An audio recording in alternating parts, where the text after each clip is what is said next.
오늘 우리가 함께 읽은 창세기 20장의 스토리는 우리가 잘 아는 스토리예요.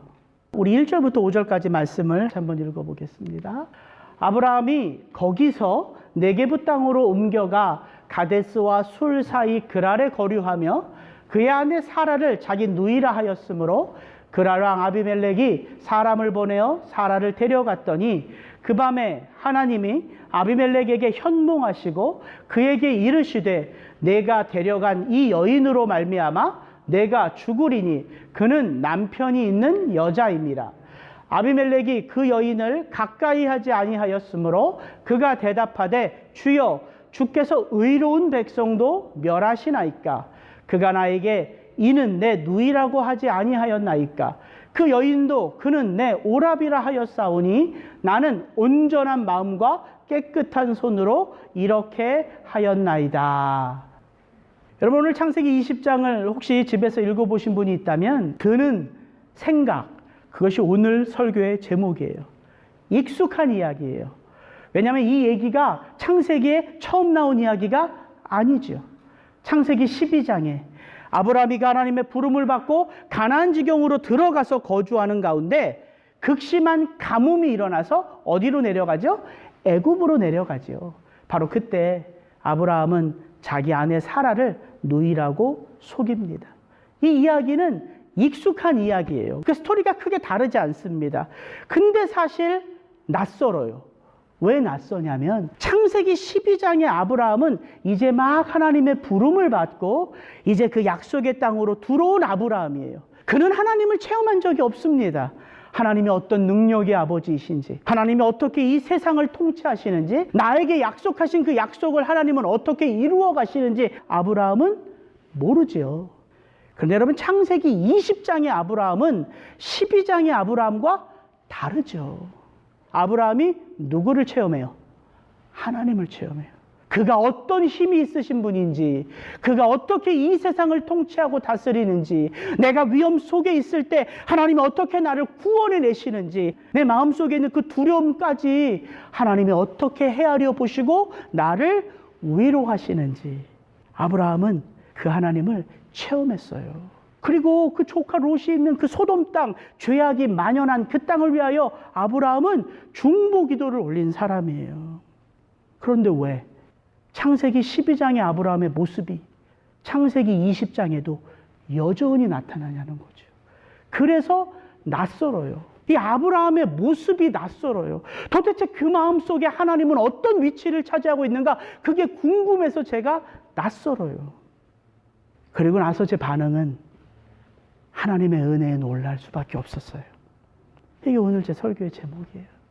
창세기 20장을 묵상하면서 무엇보다 제 마음속에 드는 생각은 아브라함이 거기서 떠나 네게부 땅으로 옮겨가 그랄에 머물러.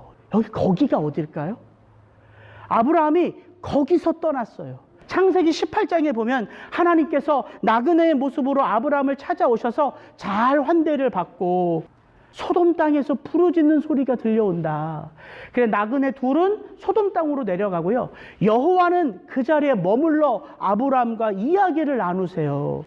소돔과 고모라에 대한 부르짖음이 크고 그 죄악이 심히 무거우니 내가 이제 내려가서 그 모든 행한 것이 과연 내게 들린 부르짖음과 같은지 그렇지 않은지 내가 보고 알려하노라. 아브라함은 여호와 앞에 그대로 섰더니 19장의 이 장소는 이렇게 나와요. 아브라함이 그 아침에 일찍이 일어나 여호와 앞에 서 있던 곳에 이르러 소돔과 고모라와 그 온 지역을 향하여 눈을 들어 연기가 옹기가마의 연기같이 치솟음을 보았더라. 거기서 떠나 거기가 어디냐면 하나님의 그 놀라우신 계획을 들었던 자리. 그래서 그 하나님의 계획 속에 들어가 있는 나의 조카 롯과 롯의 가정을 위하여 기도했던 자리. 근데 그 자리가 어떤 자리로 화했어요? 그날 아침에 그 자리로 가서 봤더니 뭐가 올라와요? 연기가마가 솟아오른 모습이 보여요. 어떤 일이 일어났어요? 소돔과 고모라가 멸망했어요. 롯은 어떻게 됐을까요? 롯은 그 소돔과 고모라가 멸망할 때 하나님이 아브라함을 기억하사 롯을 멸망의 땅에서 건져내셨잖아요. 근데 이 건져내신 것을 아브라함은 알아요, 몰라요? 몰라요. 롯의 이야기는 그 이후부터 안 나와요. 아브라함의 마음속에는 뭐만 보여요? 소돔 땅이 멸망한 것만 보이는 거예요. 롯의 생사를 몰라요. 만약에 롯이 살았다고 생각했으면 아브라함이 어떻게 했을까요? 그 소돔 땅을 찾아가지 않았을까요? 왜냐하면 이 롯이 북방에 있는 그돌라오멜에게 끌려갔을 때 자기 생명을 바쳐 가서 구해낸 사람이 아브라함이잖아요. 만약에 롯이 그 위기 속에서 살아났다는 이야기만 들을 수 있었다면 아마 저는 그가 찾아가서 그 롯의 가정을 데리고 왔을 것 같아요.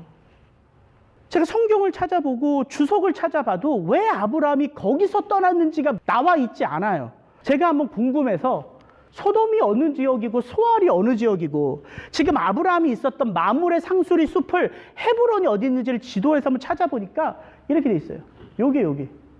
여기가 마물의 상수리 숲을 헤브론입니다. 여기가 소돔이고요. 소돔에서 롯이 건진받아 여기 소알 땅에 머물렀죠. 근데 지금 아브라함이 머문 곳은 어디냐면 이 해안가 쪽 그랄 지역이에요. 요 밑은 어디냐면 이제 애굽 땅이에요. 지금 아브라함이 소돔 가까운 곳에서 어디로 간 거예요? 어떻게 보면 가장 멀리 떨어진 곳으로 와 있는 거예요. 제가 지도를 보면서 깜짝 놀랐어요. 지금 아브라함의 마음속에 두려움의 마음이 있는 거예요. 그럴 것 같아요. 왜? 그렇게 중보하며 기도했던 그 소돔 땅이 그 롯이 죽었으니까.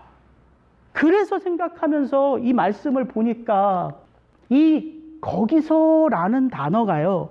우리가 그냥 읽으면 거기 이렇게 그냥 지나가고 마는 단어인데 가만히 제 인생을 돌아보니까 그때 거기 제 안에 질문을 던져봤어요. 형우가 너 그 고등학교 때 참 힘들고 어려웠을 때 그때 어느 장면이 기억나니? 제가 기억나는 장면이 있더라고요.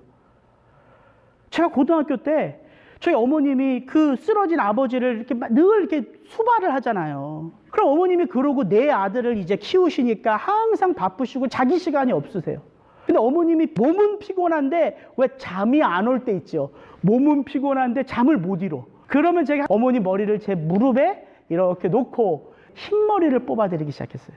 그렇게 흰머리를 뽑아드리면 그게 너무 좋아서 어머님이 사르륵 잠이 들고 나셨어요. 그때마다 제가 항상 어머님한테 들려드렸던 말이 있어요. 엄마, 지금은 우리가 이렇게 살지만 내가 엄마 호강시켜 드릴게. 항상 그 이야기를 하면 어머님이 자다가도 이렇게 웃으시면서 잤던 그 순간이 제가 생각이 나더라고요. 왜 그때를 생각하면 제 마음이 따뜻해질까요? 그때 그곳에 내가 사랑하는 사람들이 있었기 때문이에요. 근데 그게 만약에 좋은 기억이 아니라 트라우마가 되는 나쁜 기억이라고 한번 생각해 보세요. 그 자리를 떠나고 싶지 않겠습니까? 바로 거기가 아브라함에게 그런 자리였다고요. 하나님의 심판의 이야기를 듣고 그 심판이 임하지 않도록 기도했던 그 자리, 그곳에서 아브라함은 소돔 땅이 멸망하고 조카 롯이 죽은 것을 생각하면서 그 땅을 떠날 수밖에 없었던 것이죠. 그렇게 이 이야기 속에 익숙함과 낯설음 속에 도대체 하나님은 이 창세기 20장의 스토리를 통하여 저와 여러분에게 어떤 복음의 메시지를 주시는가 살펴보기를 원합니다. 오늘 본문 말씀 6절 7절이에요. 블레셋 왕 아비멜렉에게 하나님이 말씀하시죠. 네가 온전한 마음으로 이렇게 한 줄을 나도 알았으므로. 여러분, 하나님이 아세요. 하나님의 백성들의 마음속에 있는 잔떨림과 우리의 삶의 모습만 아시는 게 아니라 하나님을 믿지 않고 하나님을 생각하지 않는 이 세상 속에 일어나는 일도 하나님은 아세요. 아시니까 그 의롭게 보이는 아비멜렉의 죄를 막으시는 거예요. 여러분, 이 한 절을 읽어보면 하나님이 어떤 분이신지 우리와 어떤 관계 속에 있는 분인지가 너무 극명하게 드러납니다. 하나님이 이렇게 말씀하세요. 너를 막아 내게 범죄하지 아니하게 하였나니. 지금 아비멜렉은 아브라함이라고 하는 나그네의 아내를 데리고 왔어요. 그럼 아비멜렉의 죄는 누구에게 진 죄가 돼요? 사라, 아브라함이죠. 그렇잖아요. 근데 하나님이 그렇게 말씀 안 하신다고요. 너 나에게 죄를 짓고 있어. 그 죄가 이제 드러나지 않게 내가 막아선 거야. 이 하나의 사실만 우리가 제대로 묵상하고 마음에 품으면요, 위로가 와요. 하나님이 아브라함과 사라를 누구와 동일시하는 거예요? 하나님 당신과 동일시하는 거예요. 아브라함의 일이 내일이에요. 사라에게 일어나는 내일이에요. 그래서 내가 이 세상을 주목하여 의로운 하나님의 백성들의 삶에 간섭하시는 분이 하나님이시라고요. 사도행전에 보면 사울이라는 청년이 예수 믿는 자들을 잡아들이기 위하여 기세가 등등하여 어디로 갑니까? 다메섹으로 가죠. 그가 호련히 빛 가운데 눈이 멀고 예수님의 음성을 듣습니다. 이렇게 듣죠. 사울이 길을 가다 다메섹에 가까이 이르더니 호련히 하늘로부터 빛이 그를 둘러 비추는지라. 땅에 엎드러져 들음에 소리가 있어 이르시되 사울아 사울아 내가 어찌하여 나를 박해하느냐 하시거늘 대답하되 주여 누구시니이까? 이르시되 나는 내가 박해하는 예수라. 언제 청년 사울이 청년 예수 그리스도를 만난 적이 있었습니까? 없어요. 성경에는 나오지 않아요. 사울은 예수님을 만난 적이 없어요. 근데 그 예수님은 사울에게 어떻게 말하냐면 네가 핍박하는 예수라. 언제 사울이 예수님을 핍박했어요? 예수 믿는 자들을 잡아들이려고 예수 믿는 자들을 핍박했죠. 예수님은 당신과 교회를 동일시한다고요. 교회된 성도들과 당신을 한 몸, 하나라고 봐요. 왜입니까? 교회의 머리가 예수 그리스도이시기 때문에. 여러분, 신앙은 교회의 머리가 예수라는 사실을 성경 공부를 해서 성경을 읽어가면서 지식으로 깨닫는 게 아니라 신앙은 내 인생의 머리와 주인 되신 분이 예수 그리스도이심을 내 삶에서 경험하고 체험함으로 자라가는 거예요. 사울이 이것을 깨달았기 때문에 서신서에 보면 사도 바울의 설교가 곳곳에 나와 있거든요. 그 사도 바울의 설교의 대부분이 어떤 설교예요? 다메섹 도상에서 만난 예수 그리스도, 그의 간증의 체험이에요. 그가 이것을 깨달았어요. 내가 예수 안에 있음으로 말미암아 예수의 삶이 나의 삶이구나. 이것을 깨닫는 거예요. 그래서 우리가 억울한 일을 당하고 힘든 일을 경험해도, 그리고 해결할 수 없는 문제 앞에서는 갈 바를 알지 못하고 두려움 가운데 있지요. 그런데 이 혼란스럽고 괴로운 이 세상 한복판에 누가 나의 삶을 붙들고 있음이 느껴져요? 하나님이라고요. 아비멜렉보다 더 크신 분이에요. 애굽의 바로왕보다 더 크신 분이에요. 그분의 말은 허튼 말이 아니에요. 나는 엘샤다이다. 나는 전능한 여호와라. 너는 두려워 마라. 내가 너의 지극히 큰 상급이요 방패라. 여러분, 하나님의 말씀은요, 히브리어로 다바르가 말씀이거든요. 근데 이 다바르는 말이 아니에요. 사건이에요, 사건. 왜 말이 사건이 될까요?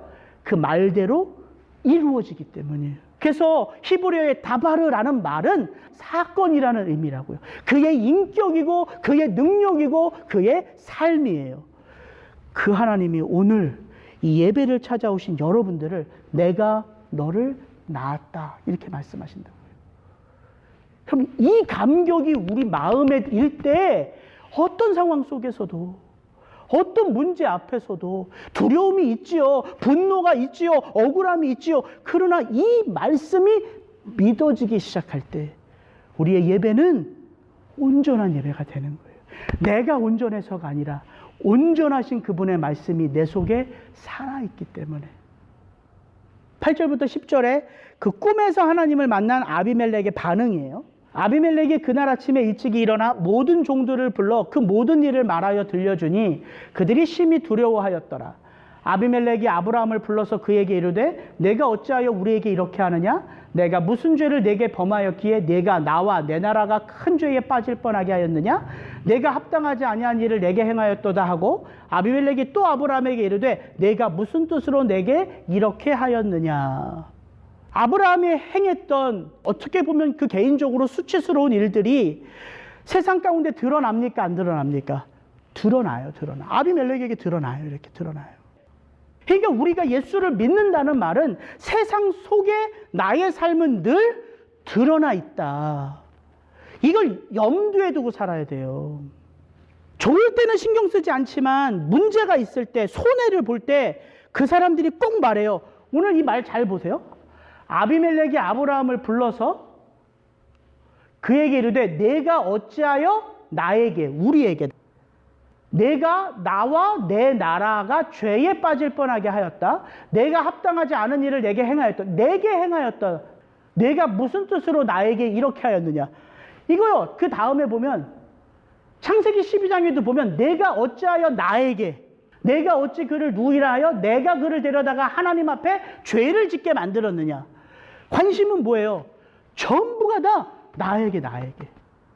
너의 이런 삶이 나에게 손해가 돼. 너의 이런 행동이 나에게 손해가 돼. 이게 세상이라고요.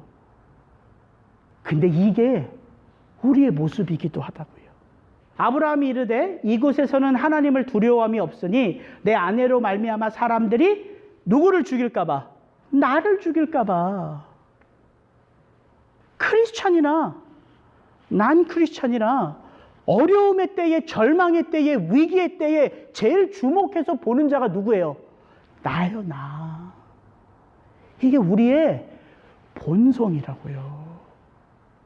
믿음이 있을 때는 괜찮지만 내가 두려움에 압도되어 있을 때, 근심과 염려에 압도되었을 때에 전부 다 자신의 안위를 향하고 있다고요. 이거 어쩔 수 없는 거예요. 그게 우리의 본성이니까. 아니, 자기 생명보다 더 귀한 게 어디 있어요? 그래서 성경은 우리에게 이렇게 도전해요. 베드로전서 말씀인데요. 너희 마음에 그리스도를 주로 삼아 거룩하게 하고 너희 속에 있는 소망에 관한 이유를 묻는 자에게는 대답할 것을 항상 준비하되 온유와 두려움으로 하고 선한 양심을 가지라. 이는 그리스도 안에 있는 너희의 선행을 욕하는 자들로 그 비방하는 일에 부끄러움을 당하게 하려 함이라. 사도 베드로가요, 흩어져 있는 성도들에게 어떤 권면을 주냐면 너희들의 삶 속에 살아갈 때에 삶의 목적과 이유를 분명히 하고 살아라, 이렇게 말해요. 내 삶의 목적과 이유를 분명히 하며 살래요. 왜냐하면 어느 때에 세상이 너의 삶의 목적과 이유를 물을 때가 있기 때문에, 그 말이에요. 여러분, 세상에서 우리가 산다는 건요, 반드시 우리의 힘으로는 해결할 수 없는 수많은 문제 속에 놓여져 있다는 사실이에요. 그게 세상이에요. 세상은요, 내 마음대로 할 수 있는 곳이 아니에요. 분명 이 세상의 삶을 살아가다 보면 할 수 없는 일들을 만나고요, 내가 아무것도 아닌 것을 깨닫게 돼요. 여러분, 그때에 이 세상에 속한 자들, 하나님을 안 믿는 자들의 눈이 누구를 향할까요? 어디를 향할까요? 나와 똑같은 처지 속에 있지만 다른 삶을 살아가는 자예요. 여러분, 생각해 보세요. 병원에 환자로 누워있는 분들, 그런 분들에게 전도를 제일 잘하는 분이 누군지 아세요? 건강한 가족들일까요? 아니면 우리 아버지가 다니는 교회 목사님일까요? 아니에요. 제일 전도를 잘하는 사람은 누구냐면 나와 똑같은 병을 앓고 있는데 나와 전혀 다른 삶을 사는 크리스찬이에요. 똑같은 상황, 똑같은 환경 속에서 다른 목적과 다른 이유로 삶을 살아내기 때문이에요. 그래서 그 말이 믿어지고 그 말에 귀가 열리고 그 말 속에서 누구를 만나요? 하나님을 만나는 거예요. 아, 내 인생이 아프고 안 아프고 수술을 잘 받고 못 받고가 내 인생의 전부가 아니구나. 이분을 보니까 삶의 목적과 이유는 분명히 있구나. 그럼 등산할 때도 마찬가지예요. 여러분, 일상생활에서도 마찬가지예요. 나와 똑같은 상황 속에 있지만 삶의 모습이 달라요. 삶을 바라보는 생각이 달라요. 세상을 바라보는 눈이 달라요. 여러분, 우리는 이 세상 가운데 다름으로 드러냈다고요, 하나님이. 이 세상 가운데 아름다운 덕을 선전하기 위하여 우리를 불러내셨다고요. 그래서 은혜 받아야 되는 거예요. 여러분, 은혜가 있어야지만 다름의 삶을 살 수 있잖아요. 저는 여러분들이 아무리 힘들고 어려운 삶 속에 있어도 그 자리에서 살아가야 할 이유가 위로부터 부어진다고 확신합니다. 그래서 아플 때 살아내는 크리스찬의 삶이 있고요. 어려운 문제 앞에서 살아가야 할 크리스찬의 삶이 있고요. 넉넉하게 사업이 잘 될 때, 우리 가게가 풍요로울 때, 아무 문제 없이 우리의 자녀들이 잘 나갈 때 살아내야 할 크리스찬의 모습이 있는 거예요. 그게 성도의 삶이라고요. 오늘 이 아브라함의 모습을 보면 이 변명이요, 너무나 웃겨요. 아브라함이 변명이라고 내놓은 변명이 뭐냐면, 이 그랄 땅에는 하나님을 아는 사람이 없어서 그래서 내가 죽을까봐 아내를 누이라고 속였다. 생각해 보세요. 죄악이 만연한 소돔 땅을 누가 멸하셨어요? 하나님이 멸하셨어요.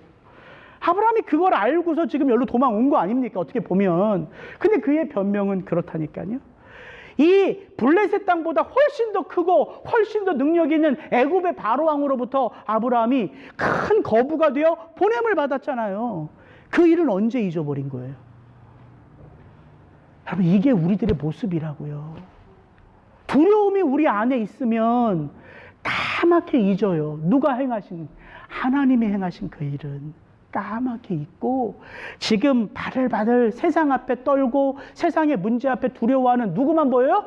나만 보여요, 나만.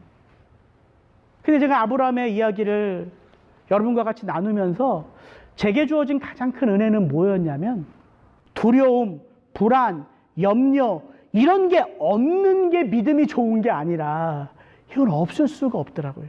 우리가 이 땅에 발을 붙이고 사는 동안 두려움, 불안, 염려는요 항상 있어요. 그럼 믿음이 뭐냐면 두려움과 불안과 염려 속에 하나님을 모시는 자가 믿음이 있는 자예요.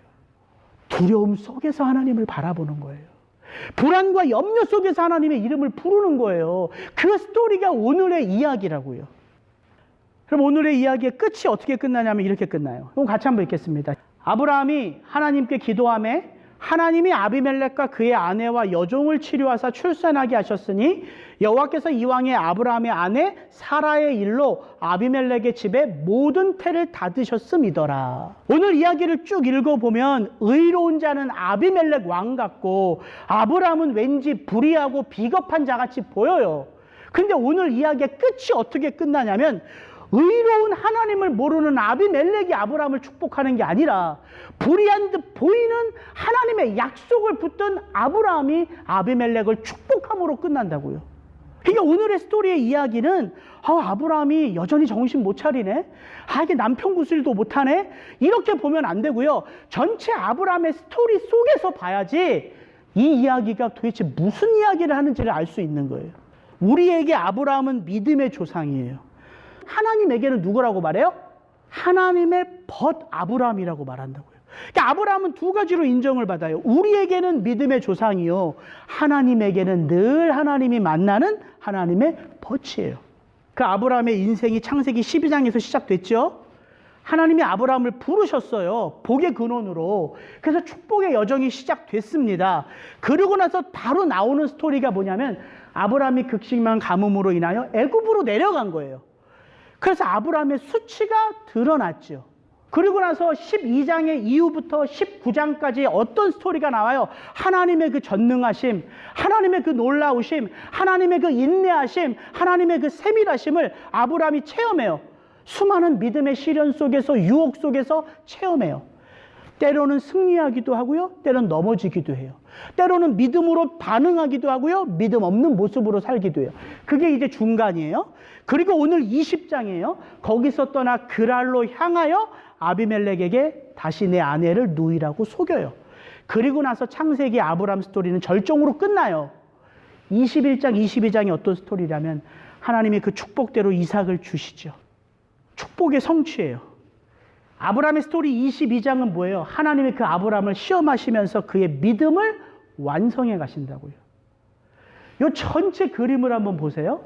하나님의 부르심 다음에 애굽으로 향하고요. 하나님의 축복의 성취 바로 전에 그랄로 향해요. 그러면 하나님의 부르심과 하나님의 성취를 무엇이 이렇게 가로로 묶고 있어요. 이렇게. 그 앞에 무엇이? 애굽에서의 아브라함의 모습, 그랄 땅에서의 아브라함의 모습이라고요. 수치가 드러나는 모습. 제가 이 말씀을 쭉 묵상하면서 그때 알았어요. 아, 창세기 20장의 스토리는 아브라함의 연약함, 아브라함의 실수, 아브라함의 면목 없음, 아브라함의 수치를 드러내는 이야기를 하는 게 아니었구나. 그게 그냥 우리의 모습이에요. 그러면 창세기 20장의 스토리는 무슨 이야기를 하는 거예요? 하나님이 아브라함을 어떻게 부르시는지에 담겨져 있어요. 하나님이 아비멜렉의 꿈에 나타나서 아브라함을 뭐라고 말해요? 그는 선지자라. 그가 기도할 때에 내가 살리라. 여러분, 성경에 선지자란 단어가 처음 나온 게 바로 이 구절이에요. 그가 선지자야. 그가 기도할 때만 네가 살 수 있어. 우리는 알죠. 아브라함이 너무 잘 살았어. 믿음으로 아브라함이 그 하나님 앞에 너무 잘 반응해서 하나님이 이 그랄 왕 아비멜렉에게 자랑하고 계신 게 아니라고요. 아브라함은 그냥 아브라함이에요. 하나님을 체험했을 때, 하나님을 오랫동안 알고 있을 때는 하나님을 잘 아는 아브라함. 그전에는 하나님의 부름을 막 받은 아브라함. 그냥 그는 아브라함이에요. 편하지 않아요. 믿음이 좋을 때도 있지만 위기계 때 또다시 자기 자신으로 돌아가는 게 우리 인간이라고요. 그래서 그걸 본성이라고 하는 거예요. 근데 참 하나님의 구원은요, 그 본성 위에 부어지거든요. 그래서 그 본성을 붙들어요. 무엇이? 구원의 은혜가.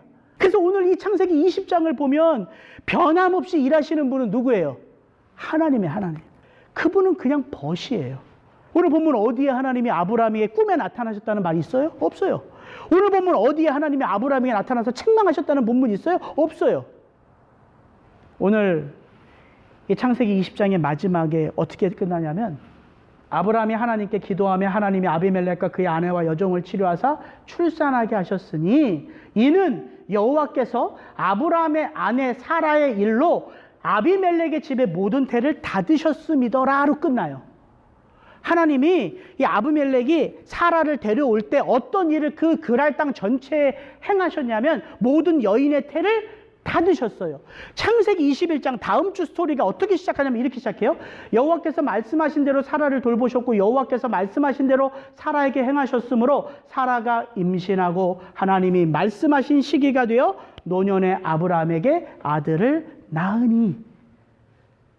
여러분, 이야기는요 꼬리와 꼬리가 물려져 연결되어져 있어요. 그래서 떨어져서 해석하면 전혀 다른 해석이 될 수 있는 거예요. 그러니까 창세기 12장부터 창세기 22장까지 아브라함의 스토리는 전체가 하나의 복음의 이야기라고요.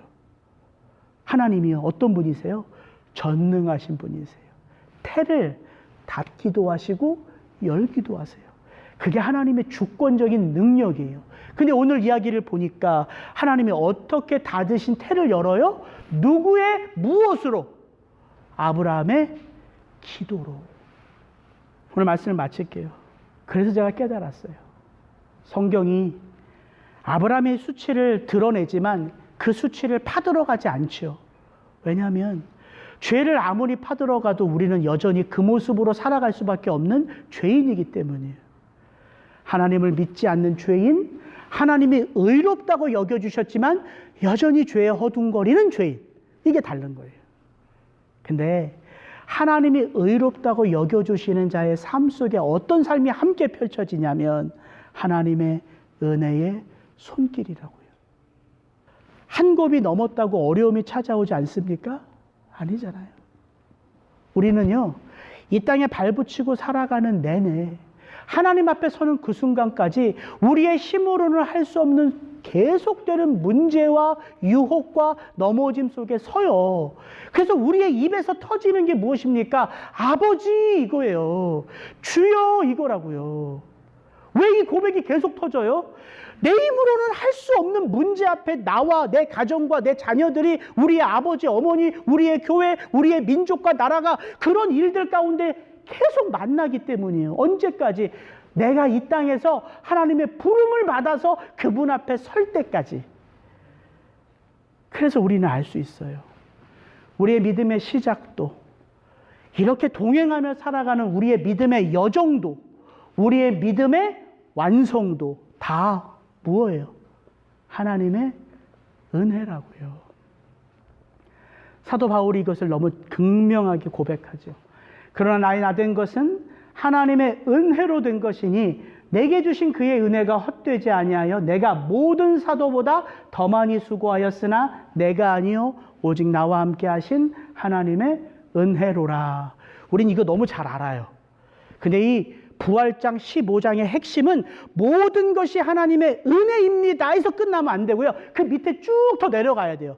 15장 31절에 보면 사도 바울이 이렇게 고백합니다. 형제들아, 내가 그리스도 예수 우리 주 안에서 가진 바 너희에 대한 자랑을 두고 단언하노니 나는 어떻게 산다? 나는 날마다 죽노라. 어떤 목사님이 설교를 하는데 그 한마디가 저는 너무너무 깊이 와닿았어요. 성도 여러분, 우리 성도가 세상에서 승리하는 인생인 것은 우리가 잘나서가 아니라 우리가 한번 죽어봤기 때문입니다. 이렇게 설교를 하시더라고요. 우리가 죽어봤기 때문에 우린 세상에서 승리하는 인생이라는 거예요. 아니, 우리가 언제 죽어봤어요? 이렇게 버젓이 살고 있는데 우리가 다 죽었잖아요. 그리스도 예수와 함께 십자가에 못 박혔나니 이게 구원이라고요. 우리가 이 세상에서 미리 죽음을 맛보았기 때문에 그 죽음이 주는 두려움을 우리는 두려움 속에서도 이겨낼 수 있는 거예요. 내 힘으로 성숙해서가 아니라 언약 속에서 나를 붙들고 계시는 하나님의 자비의 은혜로. 그래서 날마다 그분 안에서 죽고 날마다 그분 안에서 사는 구원의 영광스러운 삶이 우리에게 드러나는 것이죠. 여러분, 창세기 20장의 스토리는 아브라함이 얼마나 못됐나, 아브라함이 얼마나 수치스럽고 부족한가에 초점이 맞춰져 있지 않고요. 그의 그 수치스러움과 그의 여전한 죄된 모습과 그의 그 두려움 속에 있는 삶의 모습 속에서도 그를 향한 하나님의 자비와 그를 향한 하나님의 사랑과 그를 붙드신 하나님의 은혜는 결코 멈추지 않습니다에 있는 거예요. 여러분, 그게 복음이에요. 그래서 우리가 다시 일어설 수 있는 것입니다. 믿음이 있다는 건 그 은혜를 아는 거고요. 그 은혜를 알면 다시 일어서는 거예요. 우리 2021년 여러분의 그 삶 속에 풀리지 않는 그 문제, 해결되지 않는 그 아픔 속에서도 주의 은혜 붙들고 다시 일어서시는 우리 리사운드 성도님들 되기를 주의 이름으로 축복합니다. 같이 기도하겠습니다.